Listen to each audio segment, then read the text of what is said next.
गौतम बुद्ध की एक प्रचलित कथा के अनुसार एक दिन सुबह सुबह सभी शिष्य बुद्ध के प्रवचन सुनने के लिए एक साथ बैठे हुए थे। कुछ देर बाद बुद्ध अपने साथ एक रस्सी लेकर आए। तथागत के हाथ में रस्सी देखकर सभी शिष्यों को हैरानी हुई। बुद्ध अपने आसन पर बैठे और उन्होंने रस्सी में एक के बाद एक 3 गांठ बांध दी। इसके बाद उन्होंने शिष्यों से पूछा कि क्या वे वही रस्सी है जो गांठ बांधने से पहले थी। इस प्रश्न के जवाब में एक शिष्य ने कहा कि तथागत, इसका उत्तर थोड़ा मुश्किल है। ये हमारे देखने के तरीके पर निर्भर करता है।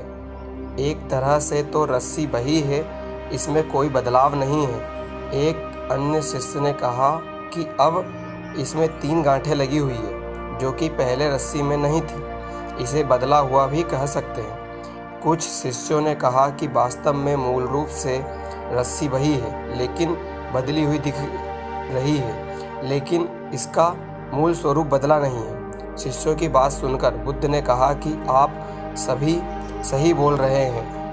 अब मैं इन गांठों को खोल देता हूँ। ये बोलकर बुद्ध रस्सी के दोनों सिरों को खींचने लगे।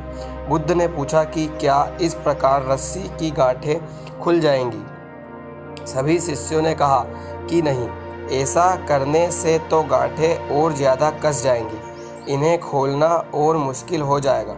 बुद्ध ने कहा कि ठीक है, अब एक अंतिम प्रश्न, इन गांठों को खोलने के लिए हमें क्या करना होगा? शिष्य ने कहा कि हमें इन गांठों को ध्यान से देखना होगा, जिससे हम जान सके कि इन्हें कैसे लगाया गया है। इसके बाद हम गांठें आसानी से खोल सकते हैं। बुद्ध इस जवाब से संतुष्ट हो गए और उन्होंने कहा कि ये बात सही है। हम परेशानियों में फंसते रहते हैं और बिना कारण जाने ही उनका हल खोजने लगते हैं, जबकि हमें पहले समस्याओं के मूल को समझना चाहिए। जब समस्याओं की वजह समझ जाएंगे तो उन्हें सुलझाना बहुत ही आसान हो सकता है।